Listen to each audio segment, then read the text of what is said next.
दोस्तों, स्वागत है आपका हिंदी नॉलेज शो में। तो दोस्तों, कोई देश अपने एक सैनिक की मौत का बदला लेने के लिए किस हद तक जा सकता है? आप कहेंगे जी, ज़्यादा से ज़्यादा क्या हो सकता है कि उनकी जो एम्बेसडर होते हैं उन्हें बुलाकर समन किया जाएगा, उनके सामने सारी चीज़ें रखी जाएंगी, या फिर सरहद पर कुछ छोटी मोटी गोलीबारी हो जाएगी। यही तो होता है।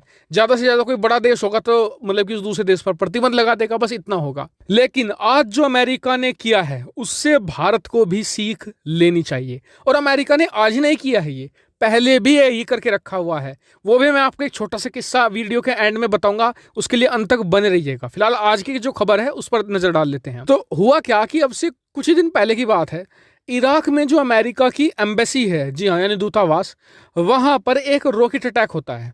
और रॉकेट अटैक में जो एम्बेसी की सुरक्षा में तैनात अमेरिका का जो सैनिक था वो शहीद हो जाता है, मारा जाता है। साथ ही एक और जो अमेरिका का कॉन्ट्रैक्टर था जो इराक में काम करता था, जो वहाँ पर वीज़ा वगैरह के लिए आया था, उसकी भी मौत हो गई। ये दो लोग मतलब कि मारे गए। अब जरा सोचिए कि अमेरिका की जगह कोई और देश होता और उसके सैनिक इस तरीके से शहीद होते तो क्या होता। ज़्यादा कि ये कहते हैं कि हम कड़ी प्रतिक्रिया इस पर देते हैं, हम एक तरीके से निंदा करते हैं, तमाम तरह की चीज़ें, यानी कि बातें होती सिर्फ। लेकिन अमेरिका की एक लॉन्ग स्टैंडिंग पॉलिसी है डेटरेंस की। अमेरिका ने एक बार फिर से वही किया है।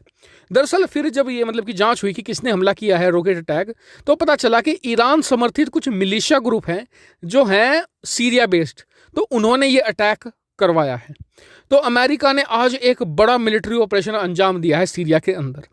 और एक तरीके से जो एक ये पूरा का पूरा शहर था सीरिया के अंदर, उसे पूरी तरीके से तबाह करके रख दिया है। जी हाँ, इतनी भारी बमबारी करी है और बताया गया है कि सैकड़ों से भी ज़्यादा आतंकी मारे जा चुके हैं और अमेरिका का ऑपरेशन जारी है।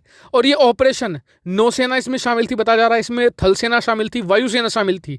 तीनों ही सेनाओं ने जोरदार हमला बोलकर उस मिलिशिया ग्रुप की कमर तोड़कर रख दी है। और साफ संदेश दिया है ईरान को भी और साथ ही तमाम आतंकियों को भी कि अमेरिकी सैनिकों पर कोई भी हमला बहुत ज़्यादा भारी पड़ेगा।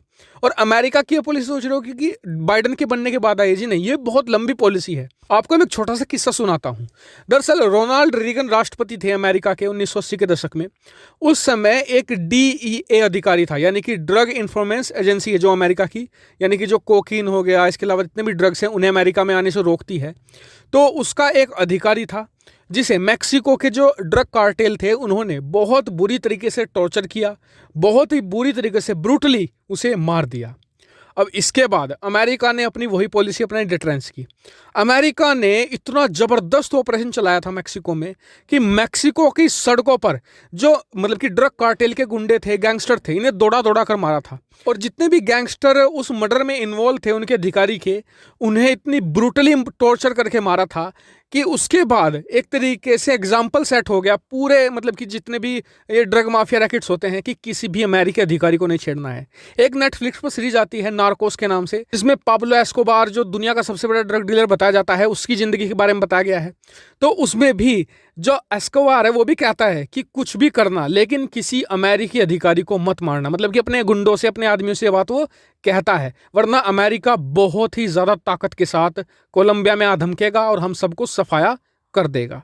तो ये होता है डेटरेंस, और इसी तरीके से सुपर पावर देश काम करते हैं। मुझे लगता है कि भारत को भी इस डेटरेंस पॉलिसी पर बहुत ही स्ट्रांगली काम करना चाहिए कि दुनिया भर में भारतीय लोग या भारतीय अधिकारी अगर कोई जाता है तो उसे कोई टच करने की हिमाकत ना कर सके। आपका क्या मानना है इस पर? कमेंट करके जरूर बताएगा। साथ ही वीडियो को शेयर कीजिएगा और चैनल को सब्सक्राइब करना बिल्कुल मत भूलिएगा। Thank you for watching video.